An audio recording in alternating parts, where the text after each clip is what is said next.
start quickly by establishing what the process in Parliament is. I have seen a lot of neutrals, NDC party people angry at the minority in Parliament and say that the minority is all talk and no action, and say that despite our press conferences and all the things we said that we were not happy with in the budget, we have proceeded to approve the budget. All right. Budget approval is a three-phased approach or three-phased process. The first process is what you call the budget that was read, the principles of the budget. Now, last year, we rejected even the principles of the budget. But this year, we have not rejected the principles of the budget. Why? You've got things in the budget that we agree with, like the payment of salaries to Ghanaians. It's something we agree with. It's something we believe that government must pay Ghanaians who work. And so we weigh all the pros and cons. The second stage is the policy stage, which is going to happen during the estimates review and then the corresponding legislations that have to come. We have stated clearly, and yesterday if you listen to the minority leader, Ay3hu, the Honorable, he made it clear that there are cardinal policy initiatives that this government is introducing in the budget that we disagree with. We will fight those policies and take it to its last consequential conclusion. Even if it means having a vote, a secret ballot on it, we will do it on the floor. Then the third stage is appropriations. Now, one thing we must bear in mind is Parliament has the power to cut, but doesn't have the power to allocate. So we've identified 4 areas. So yes, when they say budget has been passed, the principles have been passed, but the policies have not been passed. One of the policies we're going to critically oppose is the introduction of 2.5% VAT. It is non-negotiable, and it shows you that President Akuffo has no morals.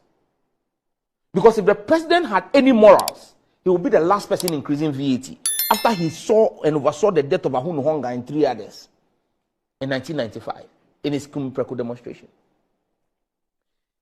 He's increased VAT previously by 2%, done the realignment, made the calculation different with the NHIL, COVID, and then VAT separated and get fund. So on the 2.5%, don't forget, the fact that the budget has been approved doesn't mean that the 2.5% kicks in. A VAT amendment bill must be brought to Parliament for Parliament to approve that bill before the VAT 2.5% increase can work. It is at that stage that the minority will make it clear to government, like we have done in the debate, that we don't support it, we will oppose it, and carry it all the way to a vote. So Ghanaians must understand the processes of Parliament. Parliament is procedural. Again, we say the increase in personal income tax to 35%. Eric has traveled quite well across the world. Show me one country in the world where individuals pay more taxes than companies. Corporate tax in Ghana is 20-25%. Yet you've taken personal income tax to 35%. How criminally minded can you be? How wicked can you be? So individuals will be paying more taxes than government. This is the intelligence of the men that the MPP claims to have. Then another critical issue that we have said we will look at is the reintroduction of road tolls. When you were taking off the road tolls, we warned you and told you don't do it. What did we see? They just went 72 million. Throw it away, we don't need that money. Oh, E-levy will cover it. They took it out. Now you are bringing back road tolls. When we warned you, you didn't listen. Today, look at the mess. Someone must be answering questions for the poor policy making of this government. E-levy. E-levy, crazy. Eric is an IT person, professional. He agrees with me that what the government has done with e-levy was shambolic. They didn't consult some of the people like him who know what it is. You took square pegs and put them in round holes. They woke up and projected they will make 6.9 billion in a year. You see, I told you that if government made even 1 billion in a year, I would never speak again. I said it on this platform. I remember. They are struggling to make 500 million. Even tithes, 10%, zakat, 10% of the 6.9 billion, they've not been able to make. They are struggling to make 500 million. And so, like I keep saying, if you send a child to school and the child comes back with 9% as his performance, will you pay school fees again? Or you will send that child to go and learn a trade? This government, e-levy is an exam they wrote. They have scored 9%. When we were talking, they won't listen. And now they've come back again with another very silly approach. It is no. You see, when you were going, I kept very quiet. You have pen and paper. You have pen and paper. You shouldn't allow him to go. You have pen and paper. You write them. I'll obviously come back to it is unthinkable that after failing 9%, you are coming again to receipt and you are even going to score less. Now you say you are dropping from 1.5% to 1%, but you are taking off the threshold. Look, and Haruna tried to explain this to them yesterday on the floor. You see, you know what? You know who has gotten money from e-levy? The telcos, MTN, which is a significant market player. Let me explain why. Previously, even if you were sending 10,000 Ghana cedis, how much was the charge? 10 cedis. There was a cap. They didn't charge, the Momo agents didn't charge more than 10 cedis for any amount. Good. Now, that 10 cedis, you have taken off that cap there. And now you say they should charge 1.5% on every amount. So previously, MTN was making 10 cedis for, if Eric was sending me 10,000, they will make 10 cedis from it, share that 10 cedis between themselves, corporate tax, and the vendor. Now you say they should charge 1.5. So on that 10,000, they are charging 150 Ghana.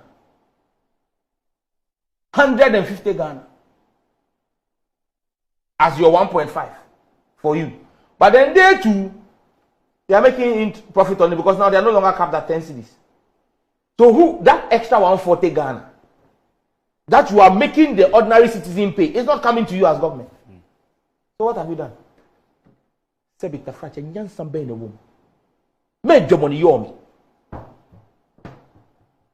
Today, and when they were doing it last year, you said some.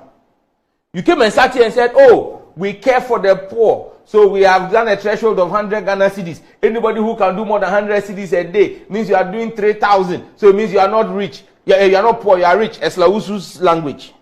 Today, there are no longer poor people in Ghana. Even though they've given all of us Sakura haircuts, nobody's poor again.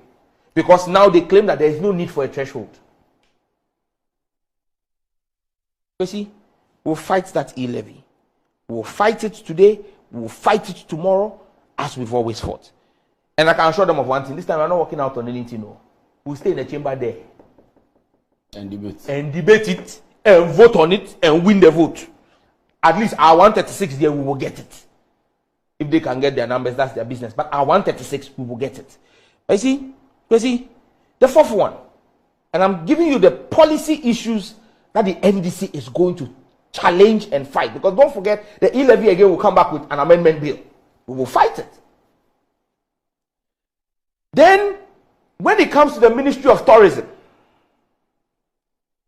now we are being told that the cathedral is under the Ministry of Tourism and they are allocating 80 million Ghana cedis to it. 80 million. Ministry of Tourism. Are you not the people who say Ghana is a secular state and we are not a religious state? I have always held the view that we are multi-pluralistic, or we are religiously pluralistic states. But if people say we are secular, and so the church, the state has nothing to do. To my fathers in the Lord, the purpose of the land, the spiritual apostolic fathers. When we told you, you didn't listen. You said we didn't know, because we told you this government was lying to you and using the faces of pastors to cover the stealing at the cathedral. Now, when you put the cathedral project under the Ministry of Tourism, it is a state project. Did they not tell us that the cathedral was going to be the church's own and not the state? Now they put it under Ministry of Tourism. So now, what's the name of your Minister for Tourism? Ibrahim. Honorable Ibrahim, right? Mm-hmm. He's a Muslim, right? Mm-hmm. But he's going to be the chief priest for the church, the presiding bishop, because he's the minister responsible for the cathedral. So,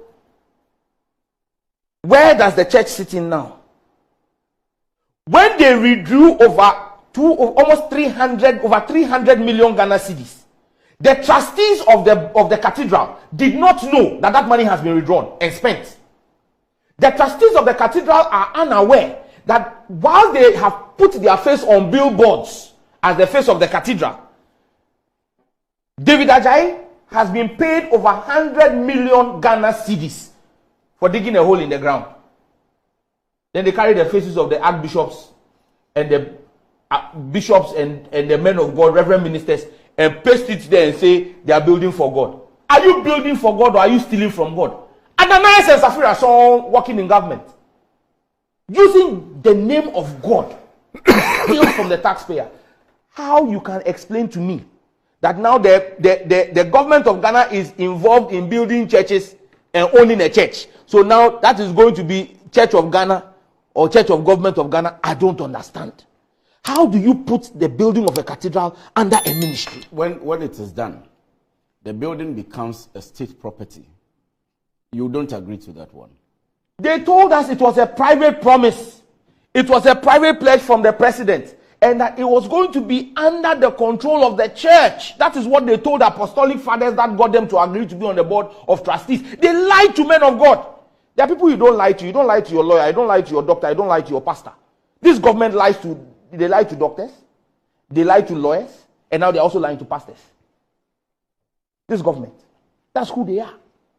They have lied. I'm saying that as a member of parliament, yes, you know that when the property is completed, it becomes a state property. How would it have? That is not what we were told. We were told that it was going to be built with the contribution of churches. So it was going to be run by a board of trustees. Well-meaning Ghanaians who want yes, to so it would not have been a state property. It would have been run by a trustee. The trustees, the board of trustees. That's why a board of trustees was set up. It is not state. From the onset, we were told, in fact, Ken Ofori came wearing white and quoting the Bible and telling us in parliament that there will be no state contribution to it. But he came back to say that government... He came back to tell us that he's a liar. You get it? Look, let's be clear. Anyway. This debt exchange program is another thing we will oppose. And I'm happy. Groups are beginning to speak out. Because show me any individual who goes and buys government bond as an individual. No, you buy through firms, through institutions. So when you come and say that no individual will suffer anything, but institutions will get haircut. Why? The institutions, when they get a haircut, are they not holding the money in trust for? Are they not getting the haircut in trust for people? So, I mean, they think we are not intelligent. But you see, I am not surprised though. I have always maintained that Ken Ofori's performance as finance minister is to the best of his ability. This is what he knows. Because even his own private enterprise, Data Bank, just go and look at the viability of Data Bank in 2008, before he came in 2016, before he came into government as finance minister, and go and see the distressed position of Data Bank. Go and see how healthy it was. And then you realize that if he could do that to his own private business, how much more the taxpayer pays? But we were told we have the men. You see, look, again, we will stand with labor. You have 2 minutes. This is the first time in the history of Ghana that minimum wage cannot buy you a loaf of bread. Minimum wage can only buy you half a loaf of bread. So if you want to buy one loaf of pan, bread, blodo, you need to work for 2 days. Minimum wage can be able to buy you a loaf. It's not true. What type of bread are you talking Minimum wage is 14 cedis, 80 pesos. That's the minimum wage today. You can get a loaf of bread for 10 or 15 Ghana cedis. Why? You've been stealing from a bakery, or you've been buying from someone who steals from a bakery. The cheapest loaf of bread on the market today is 15 cedis. That's the cheapest, and that is not even wider than this. A standard loaf of bread, if you are buying beef Foster and those things, it's around 25 Ghana cedis. Yeah, so if you talk about beef Foster, obviously. No, but if you are buying A1 and C, how much is A1? How much is A1? 10 cedis. It's not true. There are sizes. It's not true. But if you have, that's why I said you can only buy you have a loaf from the roadside. Kwesi, you buy like I buy from the roadside. I buy bread from, yes, I buy bread. A1. Kwesi, so somebody should check for us and put it on for us. Check A1 and check hot oven in Afenya, which is my constituency. I buy bread. I buy hot oven too. I buy from Bread Boutique. I buy from Bread Boutique. Their cheapest loaf of bread is currently 15 cedis. The butter bread and marble bread, which I used to buy at the beginning of this year at 8 cedis, is currently selling at 20 Ghana cedis. I bought 2 days ago. Okay. 8 cedis to 20 cedis. Okay. Bread Boutique. You can go and check anywhere. I'm saying to you that, and I'm saying to you, yes, I'm wrapping up. Let me come to it. It is only under this government that your minimum wage cannot buy you a loaf of bread. But they say minimum wage, the people should not complain. They'll give them 18% increase. Kwesi, everywhere in the world, when you are giving salary adjustment, you match it to inflation. Because the salary adjustment is supposed to enable the worker survive the cost of inflation. Inflation today is what? Almost over 40%, about 44%.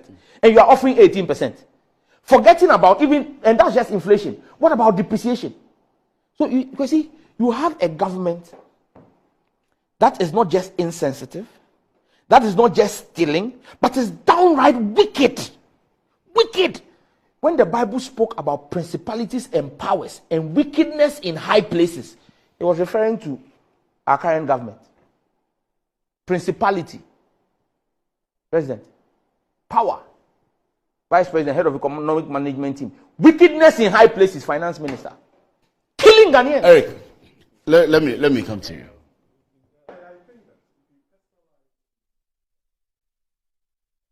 But wait, no, when you say if we personalize, did we not personalize the ballot on the ballot paper? Was it not an individual and person you voted for?